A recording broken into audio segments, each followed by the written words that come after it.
Le premier TD qu'on a fait à la main, vraiment tout bête, c'était calculer la surface, enfin le linéaire, la surface de coffrage et le volume de béton pour un voile banché de 4 mètres de long, 2,40 m de haut, avec un mannequin à l'intérieur.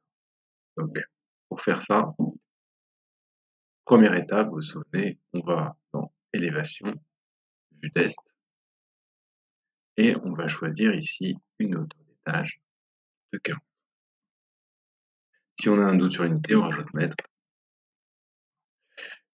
Donc là, entre le niveau 1 et le niveau 2, j'ai 2,40 m. Ensuite, je retourne sur mon plan de structure du niveau 1. Pardon, vue en plan, je me trompe sur les fondations, je me mets sur le niveau 1. Et là, je vais créer un mur. Structure, mur. Alors faites attention, n'allez pas sur archi. Je vous montre, si vous faites un mur archi, un mur de 200, un mur générique de 200, il ne s'affiche pas. Alors,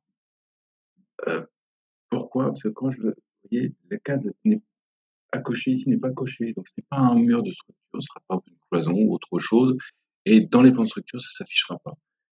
Donc, pour Z, ce qu'il faut vraiment, normalement vous devriez avoir l'habitude maintenant, c'est sélectionner mur de structure. Ensuite, pareil, toujours le même problème, si je clique, on voit, on ne sait pas trop ce qu'on fait. En fait, si je regarde les propriétés, niveau 1, moins 3 mètres, niveau 1, et il va jusqu'au niveau 1 à la 0. C'est pas du tout ce qu'on voulait faire. Ce qu'il faut que je fasse, c'est bien regarder l'onglet qui correspond au mur que je suis en train de tracer. Donc, comme je suis au niveau 1, je vais faire hauteur, je vais aller chercher le niveau 2, je suis par rapport à l'axe du mur, et chaîner, ça veut dire si je veux faire plusieurs murs qui s'enchaînent. Donc, je reste comme ça, de toute façon, j'en fais qu'un, et là, je vais taper 2,40 m. Toujours pareil, si j'ai un doute, je tape 2, par exemple 40 cm, je suis sûr de ne pas me tromper. Et je valide. On voit que mon mur est tout petit. Si je veux changer les unités, je fais UN. Ou alors je vais faire gérer unité. Ils sont quelque part par là, je ne sais plus.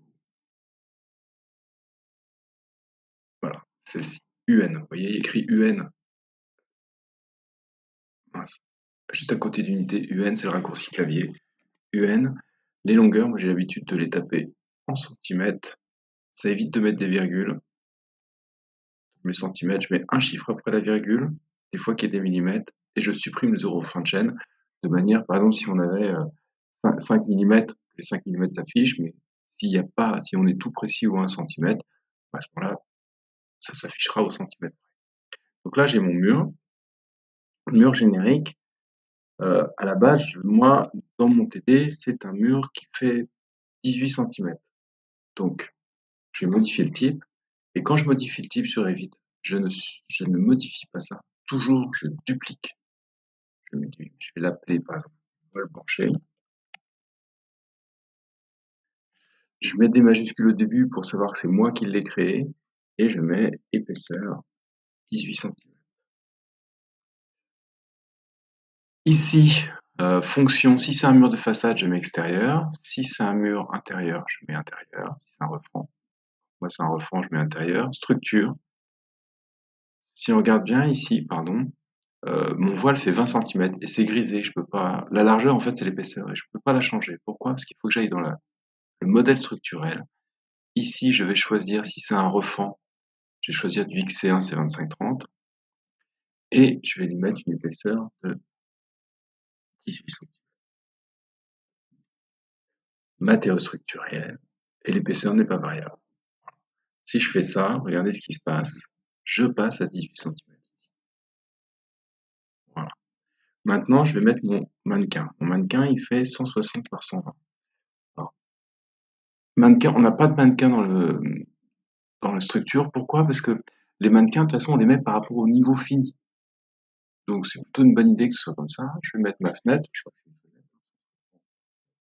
fenêtre. Et là, j'ai plusieurs fenêtres carrées. Fenêtre, ouverture, carrée. C'est celle-ci qu'il faut prendre. Alors, vous voyez, elles sont en millimètres. Ce que je peux faire, pour pas me tromper, je vais aller ici dans Famille. Je vais taper Comme j'ai du mal à le trouver, je vais faire CTRL F, fenêtre. Voilà, donc fenêtre, comme ça, il trouve. Voilà, elles sont là. Mes fenêtres, fenêtre d'ouverture carrée. Je vais toutes les supprimer. Quand je commence un projet, j'ai intérêt à toutes les supprimer et en laisser qu'une. Comme ça, quand je fais fenêtre ici, j'en ai plus qu'une à proposer. Et celle-ci, je vais modifier. Comme celle-ci, en gros œuvre, on ne raisonne pas en millimètres. Je vais modifier directement celle-ci. Je vais lui mettre 160 par 120.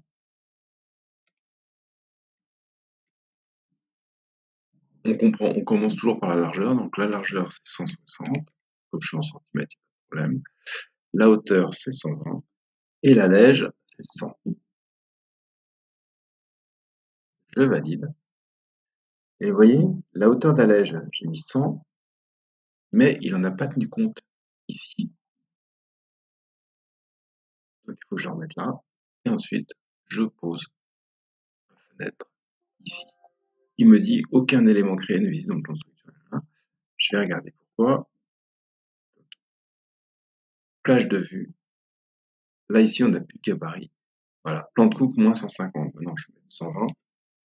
Niveau associé, je vais aller jusqu'au niveau supérieur 2, 0. Niveau supérieur 2, 0. Alors là, ça dépend vraiment du Revit. Chez moi, il y a ce problème-là. Chez vous, on n'aura peut-être aucun problème. Maintenant, si je cote TI, je vais coter mon mur entier avec mes fenêtres pour voir si ça correspond bien. Mes largeurs de fenêtre. Je prends le mur, je le cote. Et voilà. Mes cotations sont pas super. Là, c'est pas l'objectif. Il y a une des cotes là-dedans qui permet d'avoir la hauteur de fenêtre directement où elle est. On s'en fiche. Dans mon gabarit, c'est fait. Là, c'est vraiment juste pour faire du métri, voir comme ça. Dernière chose, si je prends la vue 3D, par défaut en plan de structure, c'est la vue 3D analytique. Donc, vous n'avez que le plan. Si vous voulez une vue 3D avec de l'épaisseur, vous faites une vue 3D comme ceci. Et là, je fais VV, le modèle analytique. Je vais enlever toutes les catégories d'annotation. Je vais enlever les catégories d'analytique qui vont m'enlever la partie verte. Et puis, je vais lui demander ici de faire ombrer. Alors, ombrer, il est assez balèze. Si je fais ligne cachée, voilà. Ombrer, il me l'a mis en noir. Ça va venir du matériau que j'ai mal paramétré. Si je fais gérer apparence, matériaux, attendez, ce que je vais faire, je vais remettre ombrer ici. Comme ça, on verra directement la différence. Si je fais maintenant gestion de matériaux, XC1, niveau graphique, voilà, ça doit être ça. Là, je vais le mettre en gris. Voilà, vous avez la différence. On peut même le mettre en blanc, si on veut voir. Si je le mets en blanc, comme il y a des ombres, ça apparaît un peu en gris quand même. Donc, vous avez intérêt, si vous choisissez un gris, de le mettre vraiment en gris clair, de manière à ce que lorsqu'il y a les ombres portées, ça reste imprimable. Voilà. Donc là, on a notre mur. Et si je regarde sur ce mur-là, j'ai bien mon métri qui va apparaître. La prochaine étape,